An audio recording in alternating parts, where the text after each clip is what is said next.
Na verdade, eu vou explicar um pouquinho melhor como é que funciona a psiquiatria e a psicologia, porque eu acho que é importante para a população, porque muitas pessoas morrem por não ter acesso a tratamento, por não ter oportunidade de chegar até um psiquiatra. Para vocês terem uma ideia, o Brasil, do resto do mundo hoje, você tem uma diminuição de suicídios. O Brasil, você só cresce o número de pessoas que suicidam. Na América Latina, infelizmente, é assim.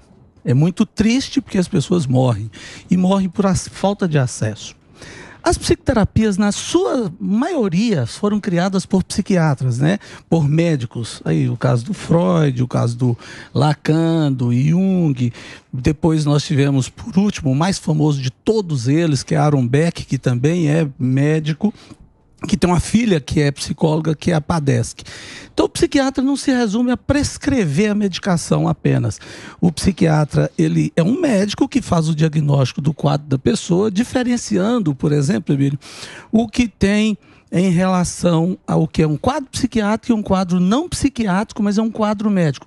Por exemplo, hipotireoidismo é um quadro em que você tem diminuição da força, diminuição do vigor, ganho de peso, às vezes você tem uma mudança completa do quadro de vida da pessoa, de ficar prostrado na cama, sem vontade de fazer nada, sem condições de sair para trabalhar.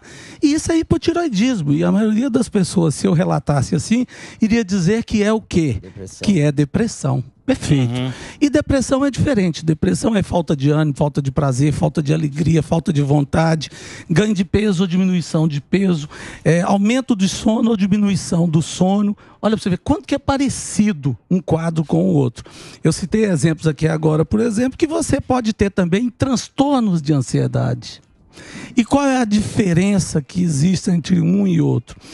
A ansiedade, por exemplo, você vive no futuro, você fica tentando antecipar e só buscando o futuro e não vive o presente.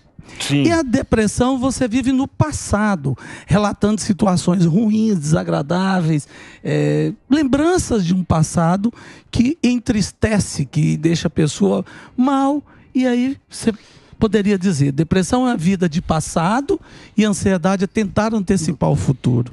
E não pode ser nada disso, você tem que viver o presente. Então, mas é difícil, quem vive presente é só criança, na minha opinião. Porque a criança, ela não tem essa, ela não tem preocupação. Ela não tem. A criança entra aqui, não teve passado, não tem futuro. A gente sempre fica preso, a gente está sempre preso ao passado ou ao futuro. Não tem escapatória, doutor. Você tem que só dando um gererezão, aí você fica louco. Falando de meditação. Mas aí também é droga, né? O que eu acho difícil é o seguinte, por exemplo, você vai num ortopedista, você vê se seu braço está quebrado, é binário. Ou ele está quebrado ou não está. A chapa, ele resolve.